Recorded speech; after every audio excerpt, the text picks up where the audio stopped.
U.S. strikes in Venezuela. The relationship between the United States and Venezuela has been tense for decades. But in recent years, that tension has moved from political pressure to open confrontation. To understand the issue of U.S. strikes in Venezuela, we must first look at how a once wealthy oil nation became one of the most unstable countries in the Western Hemisphere, and why Washington considers Venezuela a national security concern. Venezuela sits on the world's largest proven oil reserves. For decades, this wealth shaped its politics and its conflicts. In 1999, Hugo Chavez came to power with a socialist vision that directly challenged U.S. influence in Latin America. Chavez nationalized industries, strengthened ties with Russia, China, Iran, and Cuba, and openly criticized American foreign policy. This marked the beginning of a long political clash between Washington and Caracas. After Chavez's death in 2013, his successor, Nicolás Maduro, inherited not only power, but also economic mismanagement, corruption allegations, and a rapidly collapsing country. By the mid-2000s, Venezuela's economy had entered freefall.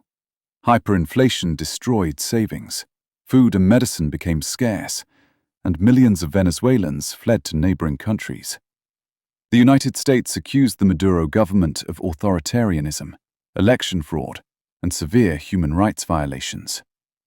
In response, Washington imposed heavy economic sanctions, targeting Venezuela's oil industry, financial system, and top officials. These sanctions were meant to force political change, but critics argue they also worsened the humanitarian crisis. As political pressure increased, the conflict moved beyond economics. The U.S. government formally charged Nicolás Maduro and several senior officials with drug trafficking and narco-terrorism, claiming that Venezuela had become a hub for cocaine routes moving from South America to North America. According to U.S. authorities, elements within the Venezuelan state were actively cooperating with criminal organizations. Caracas strongly denied these accusations, calling them fabricated excuses for foreign intervention. Military tensions escalated in the Caribbean region. The United States increased naval patrols, surveillance flights, and joint exercises with allied nations. Officially, these operations were described as counter-narcotics missions. Unofficially, they sent a clear signal of military pressure. Venezuela responded by placing its armed forces on alert, conducting drills, and strengthening security around strategic facilities such as airbases, ports, and government complexes. Over time, fears grew that the standoff could turn into direct military action.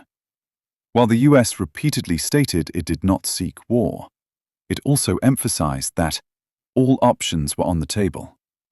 This phrase became symbolic of the uncertainty surrounding Venezuela's future. Any direct strike, analysts warned, could destabilize the entire region, spark refugee flows, and draw in global powers aligned with Caracas. Reports of U.S. strikes or military actions involving Venezuela often emerge during periods of heightened tension. These incidents typically involve targeted operations, intelligence-driven missions, or actions linked to drug enforcement, rather than open warfare. The United States maintains that such actions are limited, legal, and defensive. Venezuela, on the other hand, describes them as acts of aggression, violations of sovereignty, and attempts at regime change. International reaction to any U.S. military action connected to Venezuela is deeply divided. American allies often support diplomatic pressure, but hesitate to endorse military escalation. Countries like Russia, China, Iran, and Cuba consistently condemn U.S. actions, framing them as imperial overreach. At the United Nations, debates frequently focus on international law, state sovereignty, and the humanitarian impact of sanctions and military threats. Inside Venezuela, the political situation remains volatile. Opposition groups accuse the government of repression and corruption, while the state accuses opponents of collaborating with foreign powers. Armed civilian groups, known as colectivos, operate alongside security forces, adding another layer of instability.